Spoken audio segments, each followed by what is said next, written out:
Last couple of times, or two of the more recent shows you've done, well, actually, I then probably go back a bit now. We talked about Supercycle. And that's an interesting concept because I know you're either the first or one of the first to definitely talk about it. I think you would say I'm the first.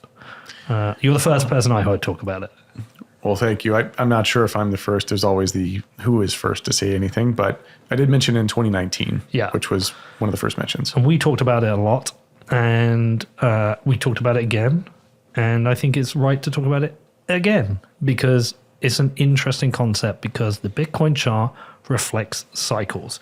And everybody, a lot of people believe this year was going to be the same. Bitcoin was going to go to $150,000 to $200,000. It didn't. It's done a lot of weird stuff, and the cycle might be breaking. Now, if the cycle breaks into a super cycle, or if the cycle breaks into just something a little more irregular, I personally think it's good for Bitcoin. Having some kind of mapped out vision where it's going to go, and everyone following that, I don't think is good. I think we need the asset to mature and its pricing model to mature. So I'm super interested in the super cycle. Now, I've got a lot of new listeners. They might not have heard the previous two shows. I would recommend go onto the website, look up Dan Howe, look up the super cycle. But just for the sake of those people, remind what the Supercycle Thesis is.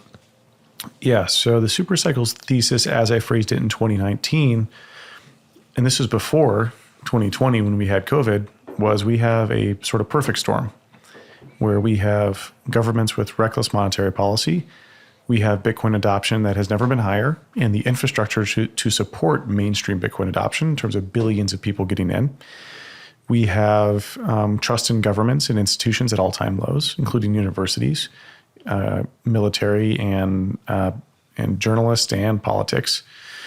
And so all of that combined, and we were at a bear market then. I was like, if a bull market coincides with a huge jump in loss of faith with institutions or another financial crisis, we could have a super cycle. So that was the original sort of super cycle thesis, as I mentioned in 2019 on Anita Pasha's podcast. And so basically what that describes, though, the outcome of that, well, what does that mean? That means that this cycle would be different than the other cycles.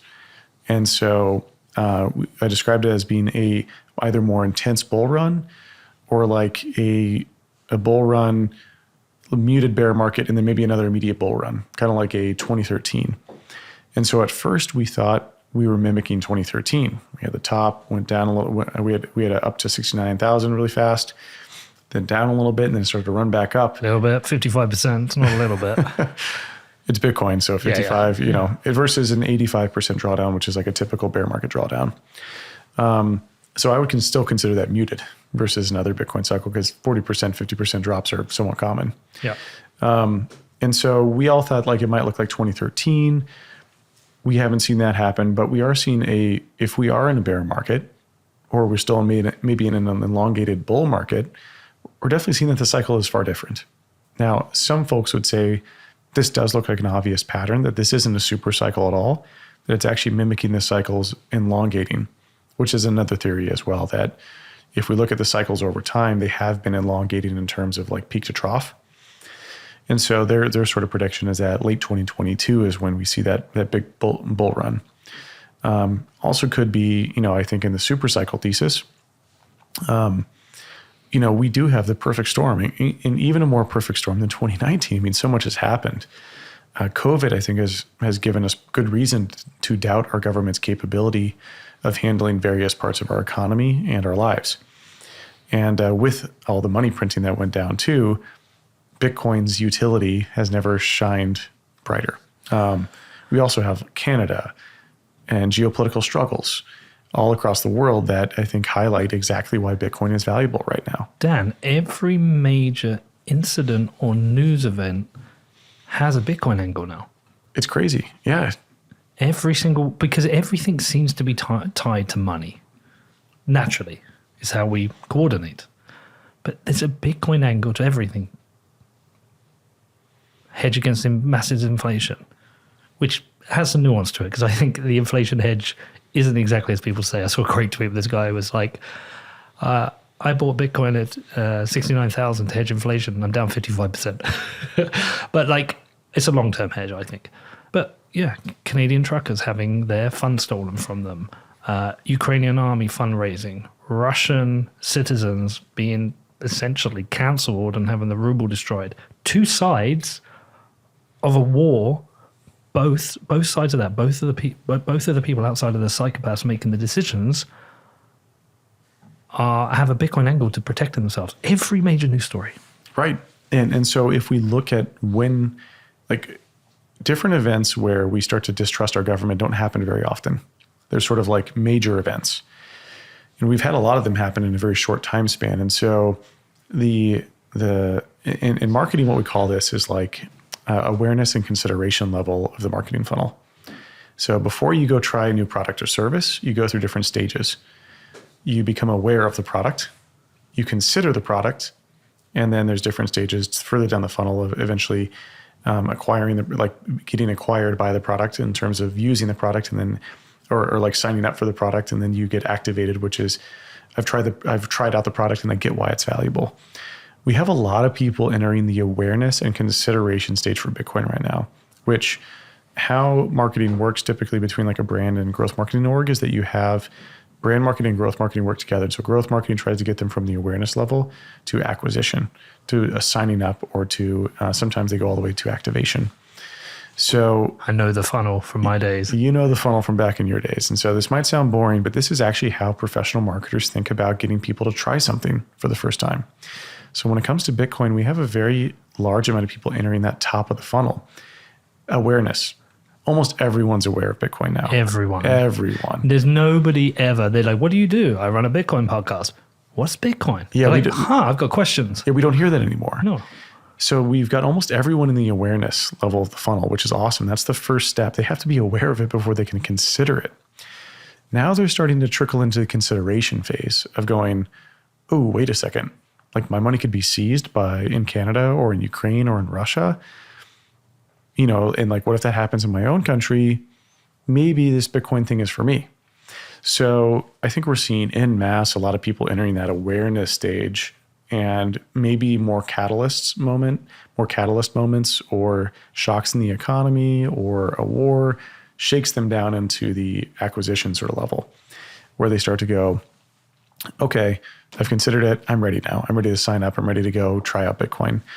And so, you know, it takes them entering those stages before they can start to, you know, buy Bitcoin and Bitcoin's price starts to move up. So I think, you know, we have a large amount of people ready there. And there's certain sort of events that I don't know exactly what those events might be or narratives, but those could push all those people into those lower stages of the funnel. And that means direct price action, the price going up.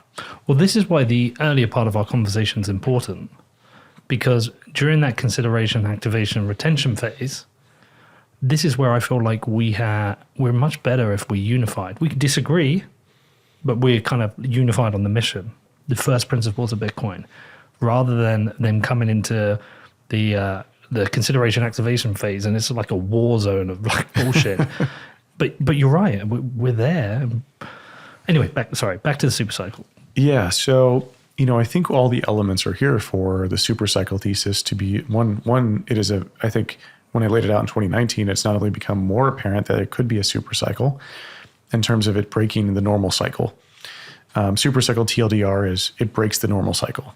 And we have a lot of things that make me extremely bullish on Bitcoin. I mean, I've waited 10 years to see moments like this. Did I wish this to happen on the world? Absolutely not. I wish we didn't need to have Bitcoin because we could trust, but we can't. Well, you would rather Bitcoin was the offense than the defense. I'd rather the world be such a good place that we don't need something like that, where everyone could have that trust, but we don't. And that's just how the world is. And so with that, I think with Bitcoin, you know, we have such a prime moment for people to realize why it's valuable.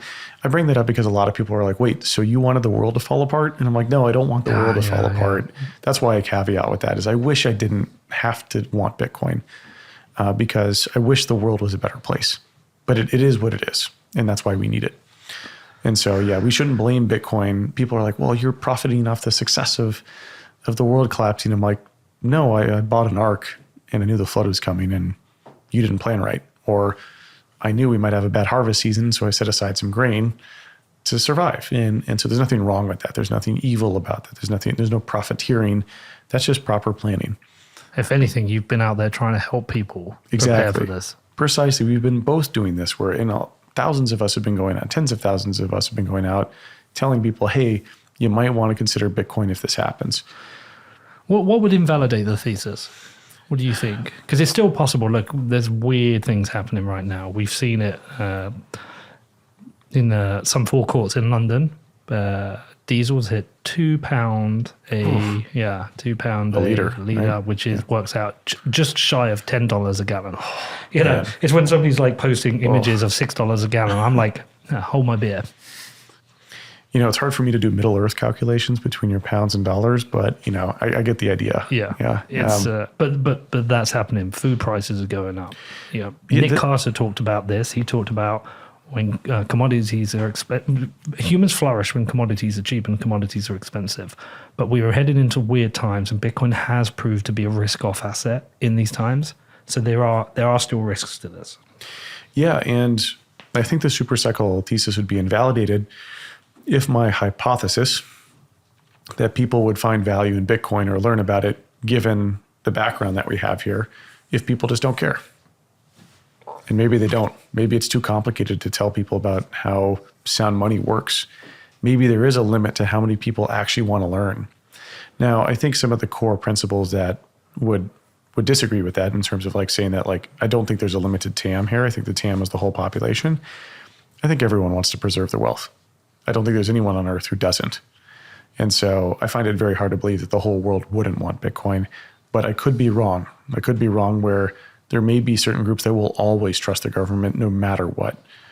And they would always prefer to hold something more stable, even if it loses purchasing power every year, versus something with some volatility. Some people have, and this is actually a good thought experiment. I'd be curious to hear what you think. Mm-hmm. Gold's TAM is only 10 trillion, and not many people own gold today. So why do we believe that more people would own Bitcoin? It's easier to buy and hold Bitcoin. Way easier. It's a bit more fun to buy and hold Bitcoin. Yeah, it's a bit more irreverent. It's less old. Yeah. It's more usable. I mean, it's just a better product. Totally. But, it is still a derivative sort of product, not a derivative, but a version 2.0 to where like maybe the TAM is 20 trillion, but it's still not like the whole world's wealth flows into Bitcoin. Yeah, I think the TAM is total addressable market. I think the total addressable market of Bitcoin is magnitudes higher than gold. And I agree too. Yeah. I'm just, we both talked about how being open-minded and allowing criticism for our own ideas. If the super cycle doesn't play out, I think it would lead me to believe that there isn't as big of a want or need for sound money as I thought. Yeah, it's a tricky one because one thing, there's two angles to wanting sound money. There is the personal protection of your wealth, but there's also the wider macro impact on society. We have a belief that an economy backed by Bitcoin, getting away from cheap credit, wealth disparity, is a better world. But it's always hard to sell people on the ethical side of things. Number go up is a far easier conversation. Although we do have situations now like people fleeing war zones who've lost everything. There's stories out there of people who've fled with Bitcoin. That's been the only money they've been able to take with them. But a lot of us, I don't think, are planning for that scenario. We don't believe it will happen to us. Yeah, especially in Western developed countries like the United States and Canada, where we believe, well, we have democracy and we have these things and these checks and balances in place. And I think when we look at civilization, it's a thin veneer. I forget who had that quote originally, but civilization can go away in a matter of weeks. Take away electricity and water, see what happens. Yep. And so when we look at governments as well, like that, those democratic or those rights that you have can be taken away almost immediately. And that's what's so cool about Bitcoin is through Bitcoin's technology and how it's been built and the social consensus around it, it preserves your rights without a government giving you those rights.